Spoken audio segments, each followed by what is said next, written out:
Good morning, YouTube. Spider G back here with another one this morning. I'm going to be getting into this new neutralizer here. Seems to be breaking in quite smoothly. I've noticed it has no skeletonization. It's just slabs of titanium. So it's much heavier than this neutralizer here, which is got skiffs. It's well broken in. It is just remarkable. But there are some changes, or some differences. This one seems to be slightly wider in the handle, and at the flipper, the back flipper, very minimal, but it's still able to be used. But you got to be intentional with it. They have this slope, so it's light switch.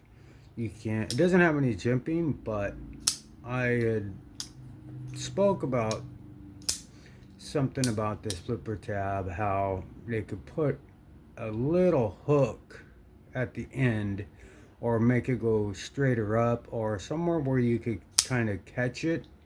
Since they don't put jimping anywhere, they could put a little lip or just like I said, more of a Hinderer-esque type of like overreach hook, so you could grab it more easily. And again, it's not like this one's difficult, but you got to be intentional with it. Now, that being said, it looks like they did do something similar that I was talking about. They made this flipper tab more of a straight up and kind of almost hooking back in, and they made this part a little bit more chamfered and spooned out. So when you go to flip it, you don't even really need to think about it other than keeping your hands off the lock bar. But that pocket clip is long, it's not on the lock bar itself, and it's real easy to disengage with everything. And the flipper tab, the way it goes up, it's light switch, and you are able to get a good purchase on that flipper tab. It sticks up a little bit higher so it catches your finger and is able to whip out with authority. So it's pretty snappy. It's a lot heavier than the other one, but it's dead nut centered. Came out the box that way, and it's just been a pretty cool knife. So, but it is a T15 on the pivot, so we're gonna get right into getting in here, and most likely this is going to be similar to the other one as far as bearings are concerned. They're going to be wrapping around the pivot collar rather than the pivot barrel. The body screws are T8, the pivot is T15. On the other neutralizer, everything's a T8. So there's some changes there with the pivot. And then, so I'll put the hardware right there. Keep these ready, T8, T15. All right, so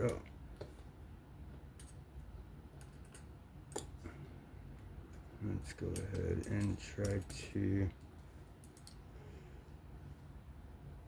not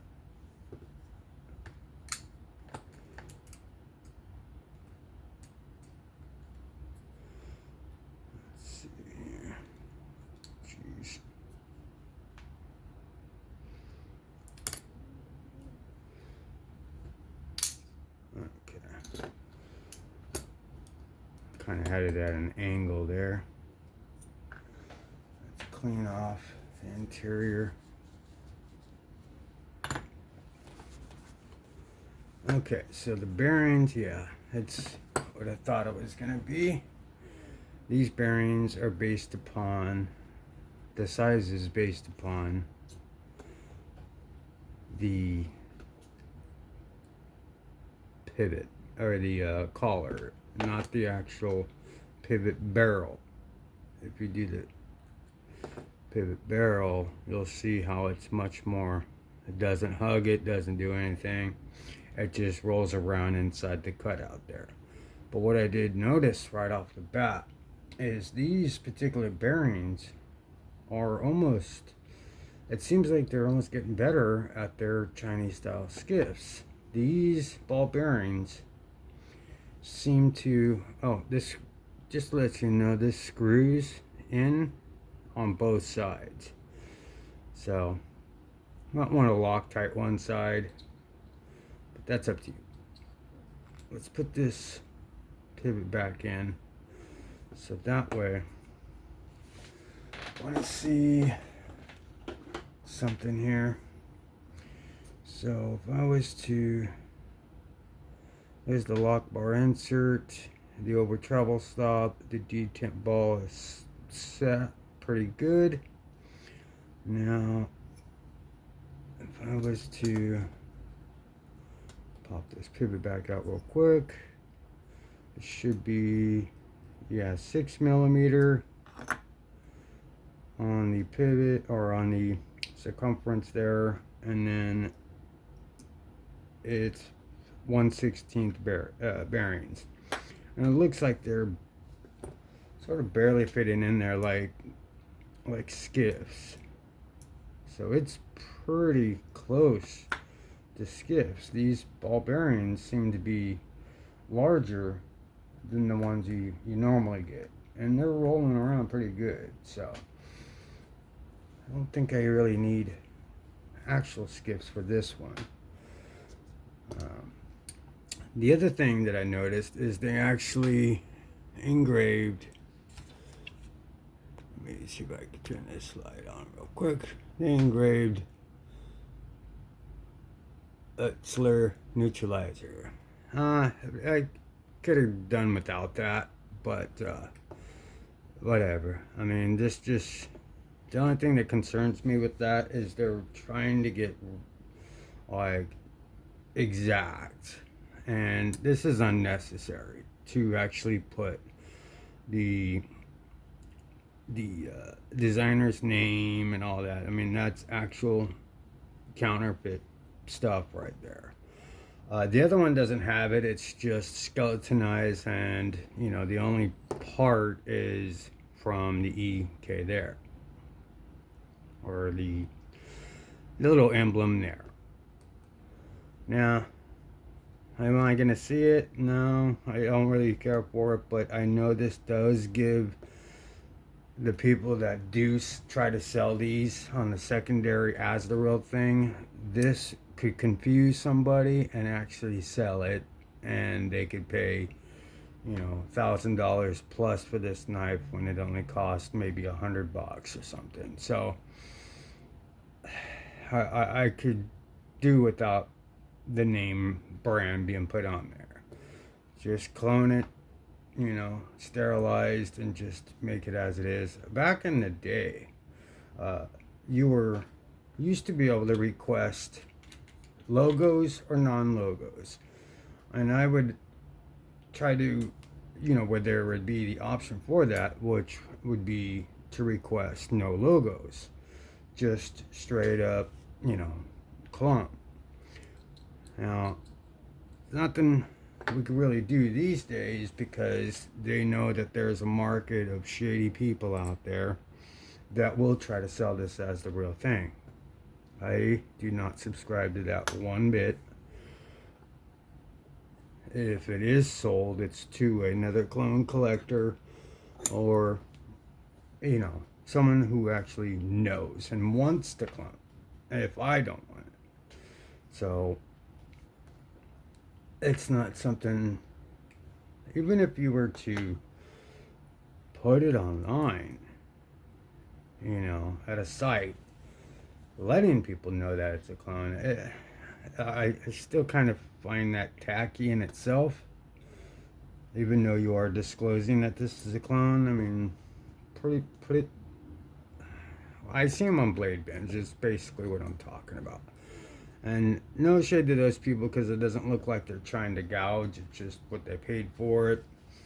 But some of the knives, you see that they're trying to put an extra $100 on there, extra 50 or something like that, for what they didn't pay for it. So they're still trying to get more than what they bought it for. And it's used when you could go and get your own for brand new.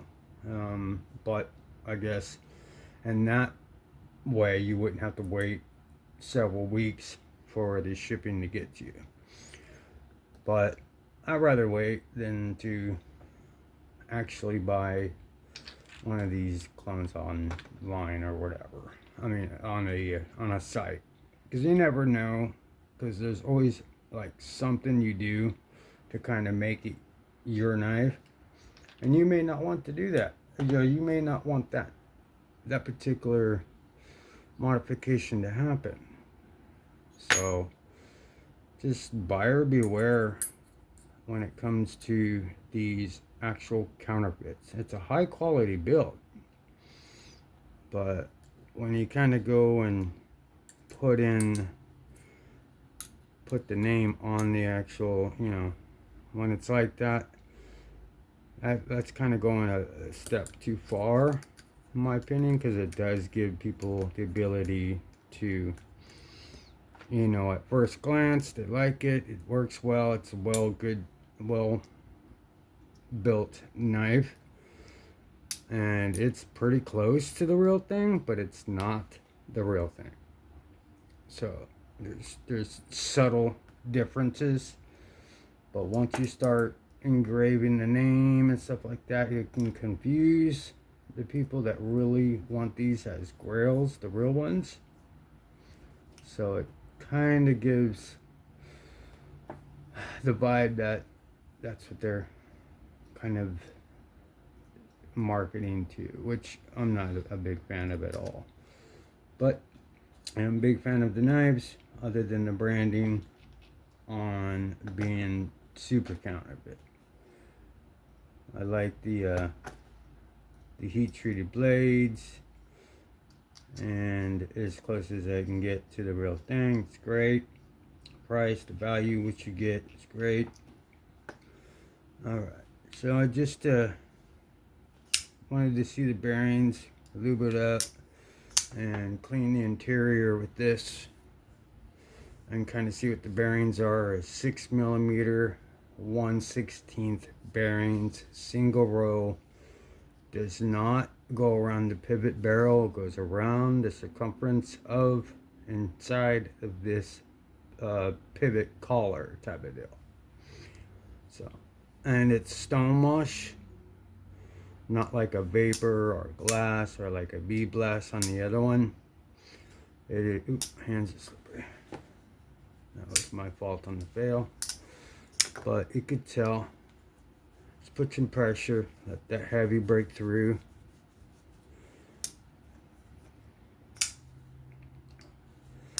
Now there's some other ones too. Alright. So I'm probably gonna Loctite this, because it will back out on you. And this T15, you gotta be careful because it's not very deep, and you could chew it up in there pretty good. So make sure your T15 is good. You get a Weehaw bit, and it's not in there very tight. They didn't Loctite it or anything like that. So just be careful, because if you strip that out, it'll be tough on you. So yeah, see the weight of it, every time I flick it out, it's gonna be, since there's lubrication, it's gonna be backing out a little bit. Hasn't yet, still dead nuts. But that flipper tab and that slope is now getting closer to the real thing, because the real thing actually has a higher hook on that back flipper. But everything else feels pretty much the same. It's contoured titanium. This is not a pocket shredder. It goes into the pocket. Even the type of sweatpants I'm wearing, it slides right in and out. This one is a diamond pattern, so this will eventually be a pocket shredder, like this one here, or the sunburst type ones, or the radial type ones, where your millings are going this way, are not going to be so much pocket shredders. If you are in a different state other than California, you can carry anything. This is a good carry right here. As all the deployment methods, it's just getting smoother and smoother. I just did a short on it, and I'm doing this one now, but we got into it. We saw the bearings, we saw the system. It's got a great steel. Let's see how the sharpness came. Yeah, so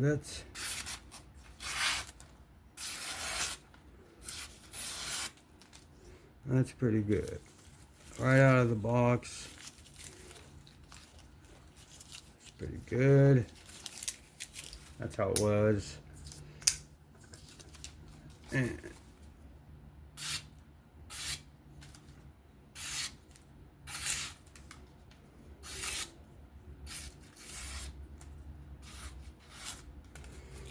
so yeah, I mean, this thing is pretty sharp, just like the other one, but this one I think came a little bit sharper, just because I could feel the stickiness on the edge here.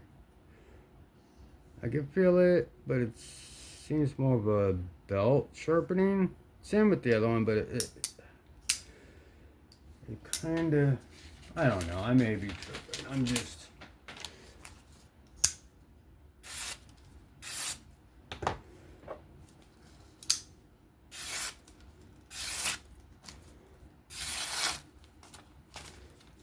never used this one, haven't sharpened it, so I don't know, you tell me. Which one's sharper? As a box. I'm satisfied with both edges. God, I can't. Come on. Okay. So, that one back. But yeah, this it may be loud because I'm right next to the microphone, but it's so quiet on this end. But yeah, this was a good 20-minute video I want to put out, you know, disassembling, cleaning, measuring the bearings, seeing how the internals are, you know, as opposed to, what are the differences between the other neutralizer there and this one here. It's a couple little changes, better access to that back flipper, and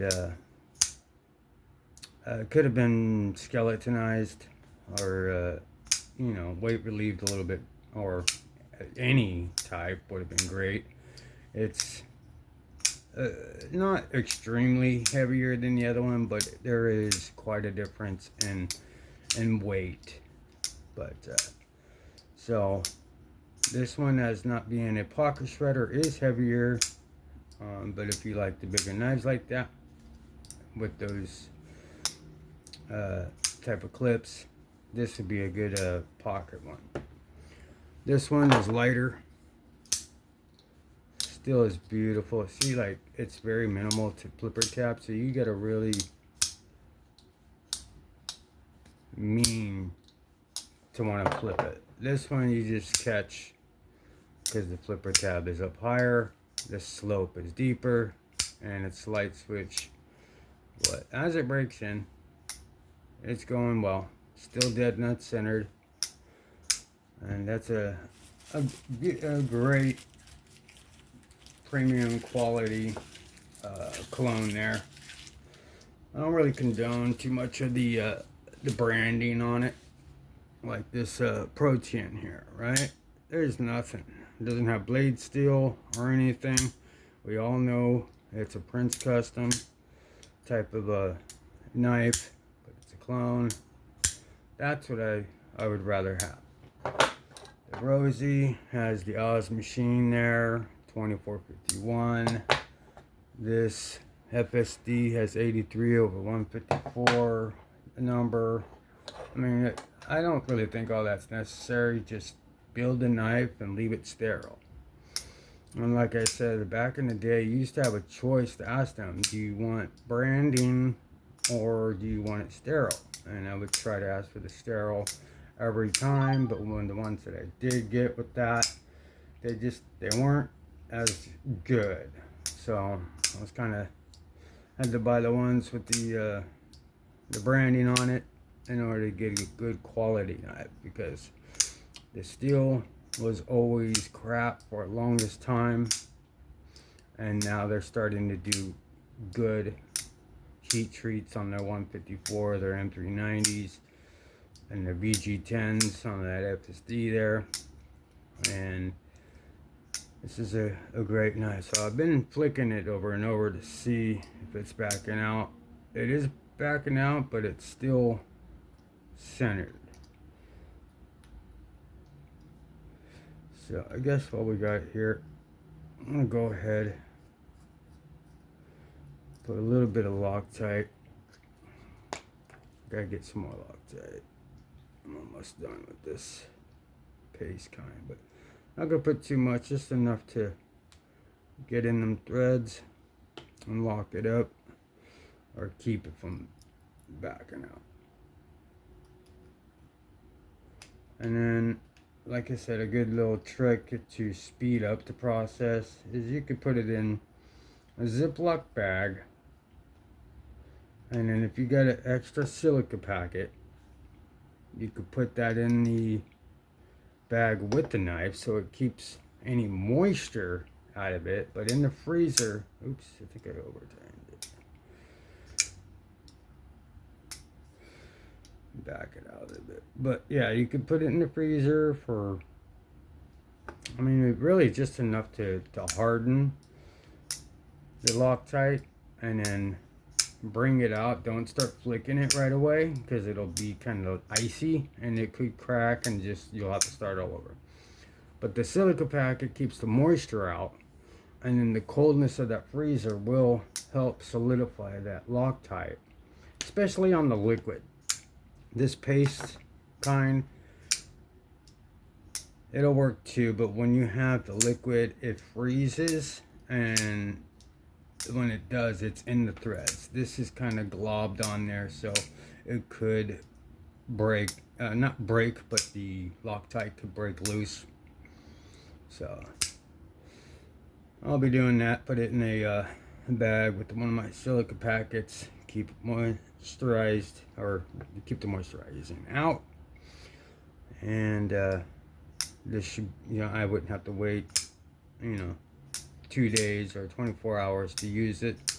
I would just wait a couple hours, and then it should be locked up pretty good. But to each their own on that. If you have your way to do it, that's good. It's just a little trick that I've learned to speed up the Loctite process. It's dead nut centered. The deployment actions were fantastic. That was my fault. Stone wash. I don't know. To me, I love the plain Jane, and the way this contoured titanium honeycomb pattern is it's not etched so deep to where it's going to be a pocket shredder, but it is smooth with traction. So it's like the best of both worlds. You got this pocket clip. It's not a deep carry, but it is titanium. And this is a dropper. It's already getting smooth as we speak in real time. So that's good. But can't keep flicking it like that. They got Loctite going, but that's pretty good. And that'll do it for me on this one here. We opened it up, checked it out. There's some changes here and there. It came pretty sharp. I did an unboxing with it. We see it came right out of the box, pretty good. Opened it up. Everything was seated good. The bearings 6mm 1/16, and it is very smooth. Doesn't have any skeletization, so it's heavier than the first one, but the flipper tab is much easier to get to, and this is breaking in just perfect. But that'll do it for me. If you found this interesting at all, please give a like, sub, comments, and just, you know, be yourself, enjoy your journey, keep doing you, you know, and I hope you guys be safe during these chaotic times, and I'll catch you guys on the next one. This is Spider G saying thank you for reviewing. I'll catch you on the next one. Bye bye, y'all.